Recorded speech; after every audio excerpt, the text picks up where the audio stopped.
Alright, so Fujifilm cameras recently have been pretty interesting. Over the last few years, if you've been paying attention, you've seen them basically everywhere. And I think the main reason why a lot of people, including myself, even considered looking at Fuji is because of their film emulation. They really brainwashed an entire generation of Instagram photographers to think that the only way to get film emulation and film simulated looks and nostalgic vibes in your photos is by purchasing a Fujifilm X100 camera. And they got my ass too. For the longest time, I just didn't even try doing that style of photo because I didn't own the camera, so what was the point? Until recently, I realized that my Sony camera, the a6700, is about the same size, about the same price, and if you pair it with the right lens, is really the same package. So I did a little bit of digging to see whether there was a way to bake in some film simulated looks into my JPEGs on this camera, because the truth is that I'm kind of lazy. I don't really want to always be sitting down, importing, exporting, and editing my photos just to post them for my Instagram stories. And after a little bit of Googling YouTube and also testing it out myself, it actually is. So today I actually decided to sit down and make a full video on it because I genuinely don't think that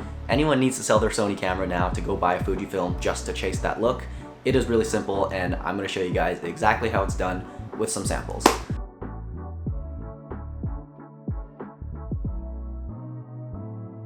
So the sauce, the secret, is actually insanely simple, and what you're looking for in your Sony menu is called Creative Looks, and you should find it under your Exposure/Color tab. And what you're looking for, the Creative Looks menu, is actually different from Picture Profiles. Picture Profiles are where you'll find like your log shooting, so that's a little bit different, but this is a way to actually bake in a color into your footage or photos. This actually works for both video and photo, but I personally only use it for photo because I actually still enjoy shooting in log and color grading it myself. That is still just the best way to get the maximum dynamic range out of your sensor. But if you switch your camera over to JPEG, which is like a big taboo in the photography world because from day one everyone tells you to shoot in RAW, but to do this you actually want to shoot in JPEG. So then you can actually open the Creative Looks tab, and then you'll see all of these different styles. The main ones that I've been using are FL, IN, and VV2. I don't really know what they exactly stand for, but I'll tell you what I think they stand for based on how they look. Based on some initial testing, I think that the FL style is supposed to be like a film look. It's a little bit more muted, and Sony says that it's meant for like landscapes or if you're taking photos of the sky, but I found that it's actually just a very good base for like a standard film look. Next is the IN, which I think is just a little bit more of a duller matte look. And finally there's VV2, which is really just a nice vivid portrait style. So think a little bit more contrast, a little bit more saturation. Some people on the internet actually agree with this and they think that FL is a film look, whereas IN actually looks really close to a classic chrome look. And then some people say that the VV2 profile is meant to emulate like a Leica look. Personally, I've never shot on a Leica camera, so I don't actually know what the Leica look is. But these are actually just the base looks, and when you enter each profile, there are actually 7 parameters that you can adjust to actually fine-tune things a little bit more, and I think that's where a lot of the fun comes in. So now for the settings that I actually use when I'm out shooting, here are the settings for each one, and I basically have each one of these mapped to a different memory recall setting on my camera, so when I'm out shooting I can just flip one dial and instantly I get this mode. I highly suggest that you actually go out in your natural shooting environment and test these out for yourself, because I actually saw a lot of people posting these recipes on the internet, but when I tried them out they didn't really look right for me. The method is really the same, but the actual parameters that you adjust, that is really personal preference. So take the recipes that I gave you and go out, shoot a bit, and fine-tune them yourself. Really make it your own, but overall I think that this is kind of a slept-on secret, and I don't know why more people aren't talking about this. It was actually supposed to rain all day today. It kind of rained for a little bit, but it passed really quick, so I'm going to take advantage of the sun today since it is the weekend. So if you want to see a little bit more of what these settings actually look like when I'm out and about shooting, stick around.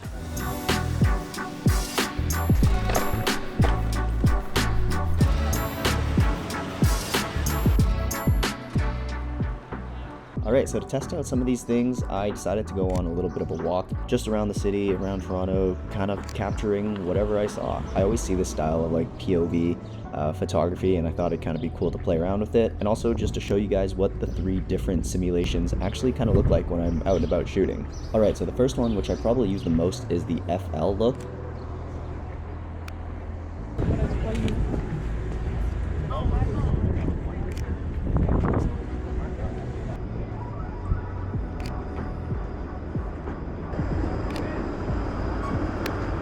Alright, I am now switching to the second film simulation.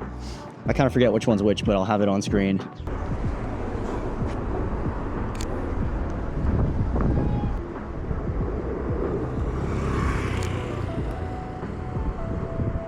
So any photos that I put on this video, they're gonna be completely unedited. So like, there might be stuff that I should Photoshop out, but for the sake of the video, I'm not gonna do that.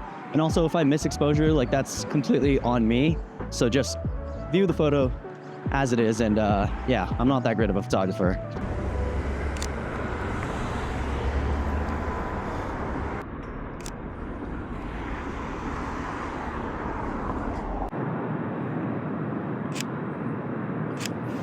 Wish there weren't so many pylons here.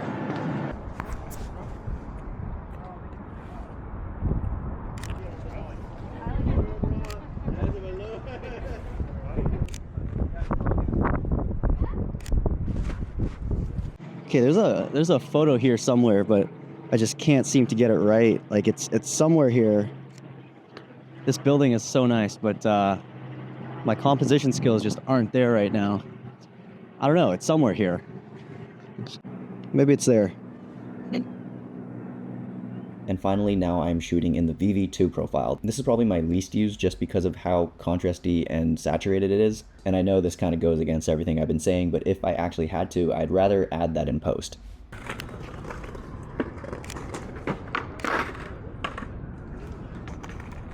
This is kind of like Washington Square Park. You got the skaters and everything, plus the thing in the middle, just without all the people.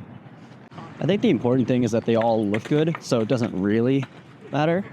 I mean, the fact that I don't remember which one is which, I feel like says a lot. I just use whichever one looks best in the moment.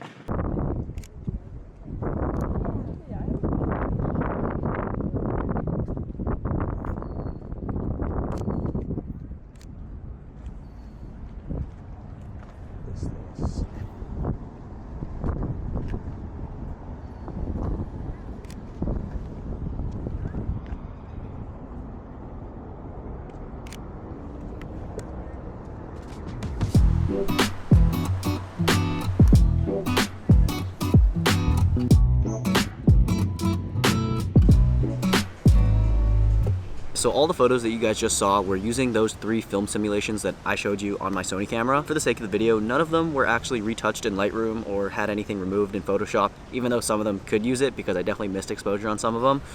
I didn't do that for the sake of the video because I wanted to show you guys that it's actually possible to just get your settings right, click a button, and have a solid looking image straight out of camera. Again, these are JPEGs, so the file sizes aren't huge, so you could actually connect them to your camera and send them wirelessly to your phone. I don't do that because I don't feel the need to be posting on social media like instantly as soon as I take the photo, but for some people who are traveling and might not have easy access to a computer, that could kind of be tech. And I'm also not a photographer by any means at all. I definitely like taking photos, but my overall skills aren't that good. And I would say for sure that those photos make me look like a better photographer than I actually am. A few things that I do want to note is that I actually was using an ND filter, not because I think it actually makes my photos better or anything, it's just what's on my lens at all times pretty much because I shoot so much video. And built into that ND filter is like a 1/4 mist diffusion filter. So that's like the Pro Mist filter that blooms all your highlights. So that also helps a little bit when you go for that like film look. The one I'm using is from Tiffin, but you can get mist filters from basically any brand that sells filters. I hope all of that makes sense. Also, not all of the photos were shot in like the same lighting because it's kind of overcasty today, but every couple minutes because of the wind, the cloud coverage goes away and then it's pure sunlight and then it goes away again. So there's a lot of different lighting scenarios out and about today when I was shooting, which maybe actually makes this a better test. Man, it just got so windy.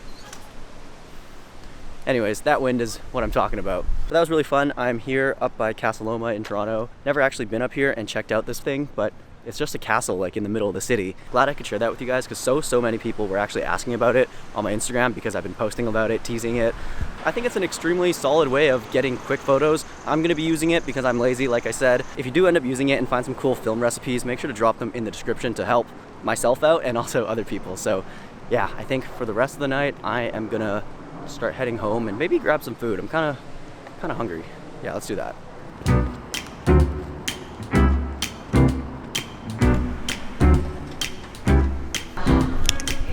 I don't really take the TTC that much, but why is this station so orange?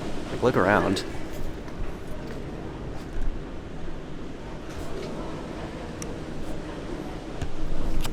I don't know, maybe it's vibes, but it's kind of off-putting.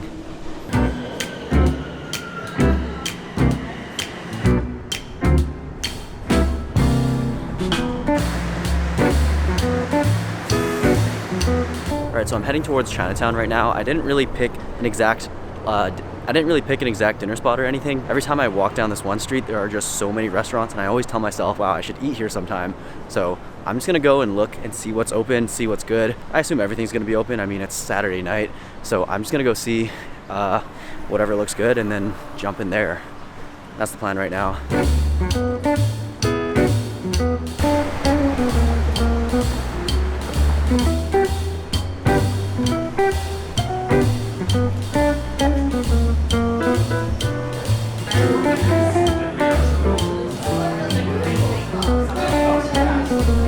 Check this out.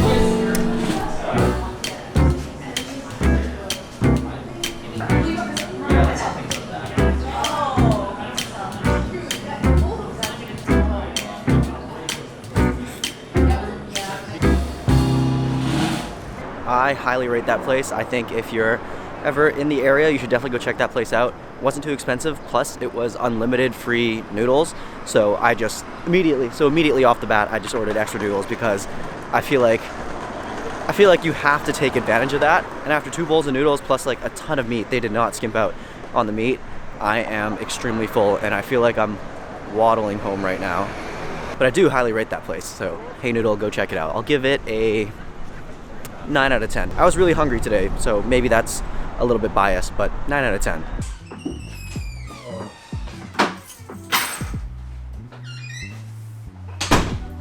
I really hope that you guys found that helpful and are gonna use that yourself. A bit of a shorter one for today, but I wanted this to be as specific as possible just so that the people that are interested in this can find this. Again, I hope that you guys found this helpful and maybe that this trick will push you to go out and shoot a little bit more. I know for myself that it definitely does, and I've already been thinking that this summer I might try and do a bit of a photo project too. Not sure what the form of that will look like, but maybe I'll end up printing my own book or something. As you guys know, this is such a pivotal summer for me. I mean, it's the first time, I'm taking a bit of a risk to bet on myself about this creative stuff. And in the future, I want to be able to look back and remember all of it. So thank you guys so much for watching, and I will see you guys in the next one.